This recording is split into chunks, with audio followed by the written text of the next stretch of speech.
ഇല്ലുസ്ട്രേറ്ററിൻ്റെ second ക്ലാസ്സിലാണ് നമ്മൾ നിൽക്കുന്നത്. അതായത് ടൂൾസാണ് നമ്മൾ ഈ ചാനലിലൂടെ പറയുന്നത്.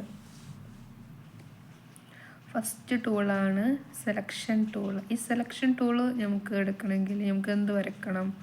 ഒരു ഷേപ്പിൽ പോയിട്ട് ഒരു ഷേപ്പ് വരച്ചു കൊടുക്കുക. എന്നിട്ട് നമുക്ക് ഇതാണ് ഒരു കളർ കൊടുക്കുന്നത്. നമുക്ക് ഏത് കളർ വേണമെങ്കിലും കൊടുക്കാം. ഇതെന്ന് പറഞ്ഞാൽ സ്ട്രോക്കാണ്. അതായത് ഇത് ഫില്ലും ഇത് സ്ട്രോക്കും തമ്മിലാണ് സ്ട്രോക്ക്. ഇവിടെ സ്ട്രോക്ക് ഒരു പിറ്റാണ് ഉള്ളത്. സ്ട്രോക്കിന് എന്ത് ചെയ്യാം? നമുക്ക് പിറ്റുകൾ കൂട്ടിക്കൊടുക്കാം. 5 ആണെങ്കിൽ 5. അപ്പോൾ എന്താണ്? 5ൻ്റെ ഡിസ്റ്റൻസ് ആയിട്ടുള്ള ഒരു ബോർഡർ കാണിക്കും. ഇനി നമുക്ക് ഇനിയും വേണമെങ്കിൽ നമുക്ക് എന്ത് ചെയ്യുക? കൂട്ടിക്കൊടുക്കാം 8. അപ്പോൾ ഒന്നും കൂടി ഡാർക്കിൽ എന്ത് വന്നു? സ്ട്രോക്ക് വന്നു. ഇനി 10 പിറ്റാണെങ്കിൽ 10 കാണിക്കും. അതുപോലെ തന്നെ 16 പിറ്റാണെങ്കിൽ 16 പിറ്റിൽ കാണിക്കും. ഇതിലൊക്കെ കുറേ പോയിൻറ്റ്സുകൾ കാണിക്കുന്നുണ്ട് അല്ലേ? എൻഡ് പോയിൻറ്റ്സുകൾ, പാത്തുകൾ അല്ലേ? ഇതിനെ നമുക്ക് റൗണ്ടഡ് ആയിട്ട് അങ്ങനെയാക്കാം. അതേപോലെ തന്നെ ഒരു പിച്ച് ഇവിടെ മാത്രം ഉച്ചരിക്കണമെങ്കിൽ ഇവിടെ 2 ക്ലിക്ക് കൊടുക്കുക. അപ്പോൾ ഇവിടെ മാത്രം മൂവ്. അതായത് ഇവിടെ 2 ക്ലിക്ക് കൊടുത്താൽ ഒരു മാത്രം ഷേപ്പ് മാറിപ്പോവും. ബാക്കിയുള്ളിടത്തൊന്നും എന്തില്ല, ഷേപ്പ് ചേഞ്ച് ആവില്ല. ഇനി നമ്മൾ ഫസ്റ്റത്തെ ടൂളാണ് സെലക്ഷൻ ടൂൾ. സെലക്ഷൻ ടൂൾ എന്ന് പറഞ്ഞാൽ നമ്മൾ ഫോട്ടോഷോപ്പിൽ പഠിക്കുന്ന പോലെ മൂവ് ടൂളാണ് കേട്ടോ.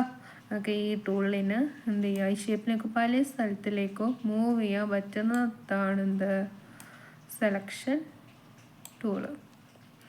നെക്സ്റ്റ് നമുക്ക് അടുത്തൊരു റെക്റ്റാങ്കിൾ വരക്കാം.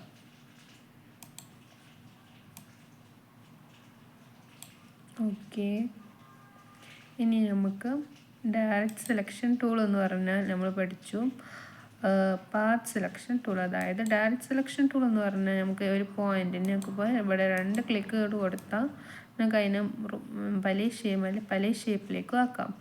നമുക്ക് ഈ റെക്റ്റാങ്കിളിനെ ലെഫ്റ്റിലേക്കോ അതോ റൈറ്റിലേക്കോ നമുക്ക് എന്ത് ചെയ്യാം? മൂവ് ചെയ്യാം. അതുപോലെ തന്നെ നമുക്കതിൻ്റെ ഷേപ്സ് മാറ്റി കൊടുക്കുക. അപ്പോൾ ഇങ്ങനെ വേണ്ടത് അതുപോലെ ഡബിൾ ക്ലിക്ക് കൊടുക്കുക.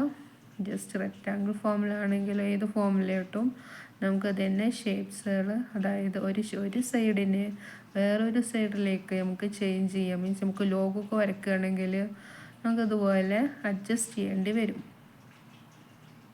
അതിനെന്തെടുക്കും? നമ്മളിപ്പോൾ ഡയറക്റ്റ് സെലക്ഷൻ ടൂളായിട്ടുള്ള ടൂൾ എടുത്തിട്ടാണ് എന്ത് ചെയ്യുക? നമ്മളതിന് ചേഞ്ച് ചെയ്യാം. ഓക്കെ, നെക്സ്റ്റ് എന്താണ്? Magic want tool. അതിന് നമുക്കൊരു റെക്റ്റാങ്കിൾ വരച്ചു കൊടുക്കാം. ഒരു കളർ കൊടുക്കാം. അതായത് ഫില്ലിനായിട്ട് ഒരു കളർ കൊടുക്കുക. അതുപോലെ തന്നെ ഒരു സ്ട്രോക്കും കൊടുക്കാം. നമ്മളിപ്പോൾ പഠിക്കുന്നത് മാജിക് വാണ്ട് ടൂൾ. നമുക്ക് ഇതിലിപ്പോൾ സെയിം കളർ ഐഡൻറ്റിഫൈ ചെയ്യാനാണ് മാജിക് വാണ്ട് ടൂൾ. അപ്പോൾ ഞാൻ ഇങ്ങനെ കൊടുത്തു. മീൻസ് നമ്മളൊരു ക്ലിക്ക് തന്നെ കൊടുത്താൽ ഇത് രണ്ടും സെയിം ആയിട്ട് നമുക്ക് കാണിക്കും. അതായത് മറ്റേത് നമുക്ക് കാണിക്കുന്നില്ല. അതായത് ഇത് രണ്ടും സെയിം ആണ് കാണിക്കുന്നതാണ് മാജിക് വാണ്ട് ടൂൾ. അതായത് നേരെ മറിച്ച് നമുക്ക് ഇതും സെപ്പറേറ്റ് ആയിട്ട് നമുക്ക് കാണിക്കുന്നുണ്ട്. ഇതാ മാജിക് വാണ്ട് ടൂൾ, ഇതാണ് കളർ, ഇതാണ് സെയിം ആയി കാണിക്കുന്നത്. നേരെ മറിച്ച് ഇതും നെക്സ്റ്റ് ടൂളാണ് ലാസോ ടൂൾ. ലാസോ ടൂൾ എന്ന് പറഞ്ഞാൽ നമുക്കിപ്പോൾ ഇതും നമുക്ക് എത്ര സെയിംസുകൾ വർക്കുകളുണ്ടോ ഇത് നമുക്ക് സെലക്റ്റായി കാണിക്കും. അതായത് ഇപ്പോൾ ഇത് രണ്ടും സെയിം ആണ്. അതായത് നമുക്കിപ്പോൾ കുറച്ച് റെക്റ്റാങ്കിൾ വരക്കാം.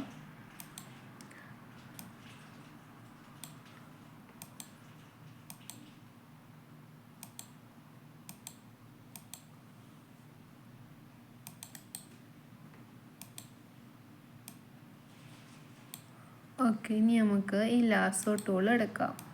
ലാസോ ടൂൾ സെലക്ട് ചെയ്യുമ്പോൾ നമുക്കറിയാം ഇതിലേതാ വേണ്ടത്. അതൊക്കെ ഓക്കെ ഫ്ലവറായിട്ട് ലുക്ക്. ഇപ്പോൾ നമുക്ക് ഇത് രണ്ടും യോജിക്കണമെങ്കിൽ അങ്ങനെ നമുക്ക് സെലക്ഷൻ ചെയ്യാം. അതായത്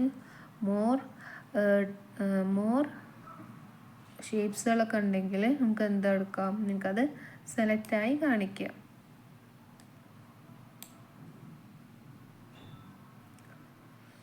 എന്നിട്ട് എന്ത് ചെയ്യുക, ആ ടൂളിനെ മറ്റൊരു സ്ഥലത്തിലേക്ക് മൂവ് ചെയ്യാം. നിങ്ങൾക്ക് ഇവിടെ എന്ത് പഠിച്ചു, ഇതിപ്പോൾ നമ്മൾ ഇവിടേക്ക് നീങ്ങുമ്പോൾ ഇവിടെ നമുക്ക് അഡ്ജസ്റ്റ് ചെയ്യാൻ പറ്റുന്നുണ്ട്. എന്നേരം മറിച്ച് ഫോട്ടോഷോപ്പിൽ എന്തില്ല, നമുക്കിപ്പോൾ ഈ സ്ഥലത്തിലേക്ക് നമുക്ക് എന്തില്ല വരാൻ കഴിയില്ല. നമുക്കിപ്പോൾ ഈ ആർട്ട് ബോർഡിൻ്റെ ഉള്ളിൽ തന്നെ നമുക്ക് ചെയ്യാൻ പറ്റുള്ളൂ. നേരെ മറിച്ച് ഇല്ലുസ്ട്രേറ്ററിൽ നമുക്കതൊരു ഭാഗത്തിൽ നിന്ന് മറ്റൊരു വശത്തിലേക്ക് മൂവ് ചെയ്യാൻ പറ്റും.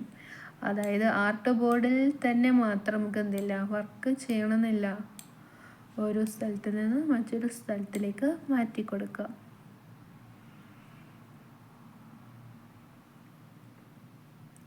നെക്സ്റ്റ് ഉള്ളതാണ് pen tool. Pen tool is mostly used to draw a shapes or draw a rectangle, something else. Draw a shapes or draw a angles. അതായത് നമുക്ക് സ്ട്രൈറ്റ് ലൈൻ, ഇപ്പോൾ പോസ്റ്ററിലൊക്കെ നമുക്ക് സ്ട്രൈറ്റായി വരക്കണമെങ്കിൽ സ്ട്രൈറ്റായിട്ട് വരക്കാം. പല ഫോമിൽ എന്ത് ചെയ്യുക, നമുക്ക് പെൻ ടൂളും കൊണ്ട് വർക്ക് ചെയ്യാം.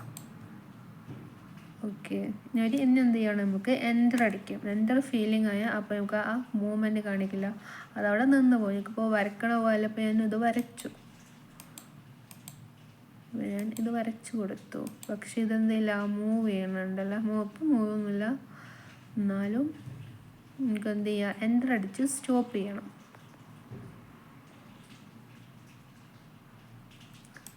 നെക്സ്റ്റ് ഉള്ളതാണ് ആഡ് ആങ്കർ പോയിന്റ്. പിന്നെ ആഡ് ആങ്കർ പോയിന്റ് എന്ന് പറഞ്ഞാൽ ജസ്റ്റ് ആഡ് ചെയ്യാണ് കേട്ടോ.